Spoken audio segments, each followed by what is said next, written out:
Hello guys, and welcome to another MK Mobile video. Guys, today I'll be doing probably my very last video on the Cold War Tower. Reason being, I don't want to have repetitive content on the matter. But today we have very special day, because I am going to present to you what one Russian YouTuber actually did. He contacted me via Discord and he said, you know what, I did this and I think it's pretty awesome. And yeah, actually I agree with him, it is pretty awesome. The YouTuber is called Le9Endas, and I'm going to link his channel down below in the description of this video, and also I'm going to be linking the video itself. What this video is about.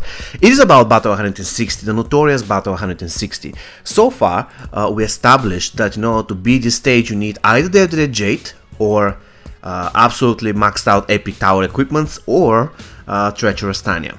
So without those three, you could possibly pull it off by using Strike Force Diamond Team, and you can do it in certain situations with Gold Team with Tanya. With that said, I want to apologize to all of you that sent me footage of 160, but I wanted to feature it, but after I received this one, it is just too good, and I'm just going to reserve this video on this specific achievement, because I really think it is incredible, absolutely incredible. Basically, this guy beat Battle 160 in the Cold War Tower with silver characters and Fusion 3 Classic Ermac. He did it without using any Cold War equipment, like nothing. Once again, 2 silver characters, Kenshi and Johnny Cage, and 1 gold character, which is Classic Ermac. Really incredible achievement, and you can see his equipment. He doesn't have any tower gear, any. Also, when it comes to his talent set, I know it is in Russian, the key of his strategy is, of course, he needs to be able to snare the opponent, so that he needs weak point attacks and meditation, so that he can have reduced power cost of his special one. Once he has those two things, he can spam his special one with Kenshi and Johnny Cage. But this is not his main weapon, guys. His main weapon actually is the passive of Classic Ermac. So if you want to adopt this strategy, please be aware that it will require at least 20 attempts or something. But considering the fact that people have been stuck here for a week, I would say 5 or 6 days already, I don't think that's going to be a problem, right? Because 5 or 6 days, we're talking about more than 100 attempts. So if you're still stuck on 160, you cannot beat it, definitely you have to try this one. It will take a lot of attempts. It is kind of risky, but it works. If you manage to pull it off, it works, guys, 100%. So let's get to the battle itself. Now, in the first battle, you are going to see what's going to happen here.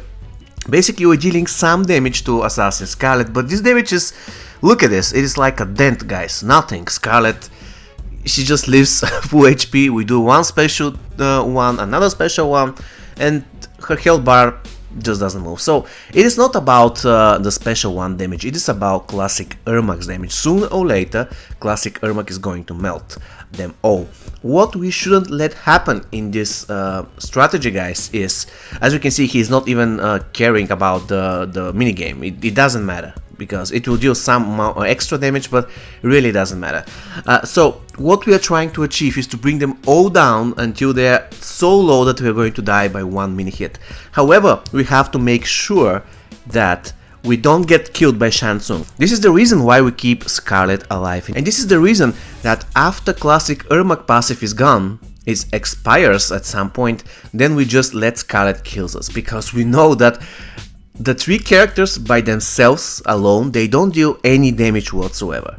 So what we are trying to do is snare Scarlet, wait until the passive of Classic Ermac expires, keep her snared by then, and then let her kill you.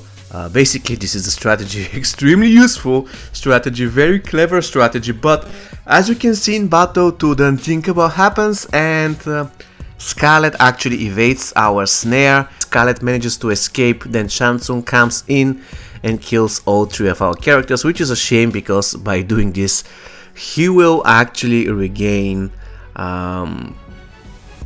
health. So we don't want this to happen ever.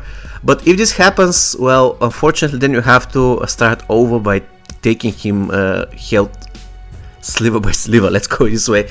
There is no other way, guys. You have to do it. You have to admit that once Scarlet manages to set her free and escapes your snare, and Shang Tsung comes in, that's going to be the worst possible outcome, but you have to make sure this never happens. Of course, you have to get lucky. And you can see our guy is lucky because fight after fight, little by little, at some point, all the enemies are getting extremely low. You can see this is the last battle. Actually, it's not the last battle, but this is the battle where Shang Tsung dies. So we again have Kenshi, Johnny Cage, and Ermac. What I would advise you here is to get probably on the last fight. If you don't want to risk it with the silver character, you can get some kind of a gold character that can get the job done.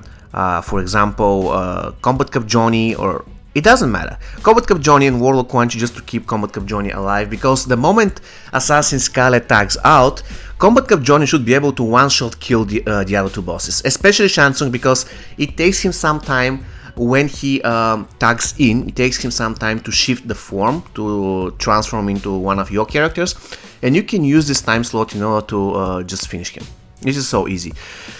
So, once again, extremely clever strategy to clear Battle 160 with 2 silver characters and 1 outward character, Faction Wars exclusive, who will do pretty good job at Fusion Zero. All you have to do is have him at Fusion Zero.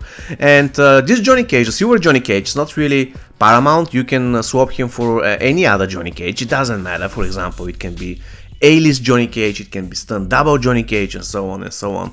The thing is, you have to slowly but steadily destroy their health using classic Ermac passive, and then when they're extremely low, just one-shot kill them in the end. I really find this strategy to be one of the best strategies I've ever seen.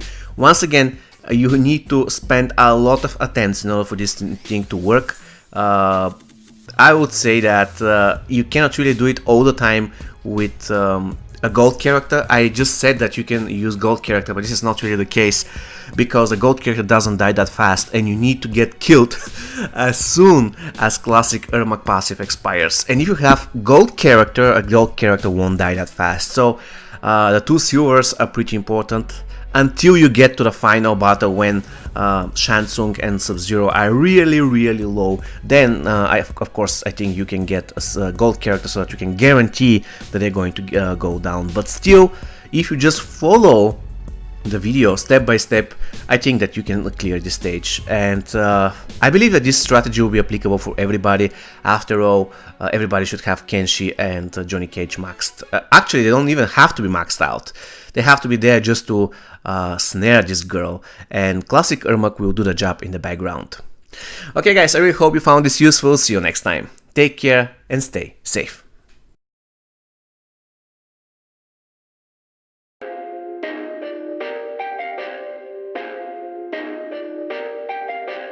Perfect.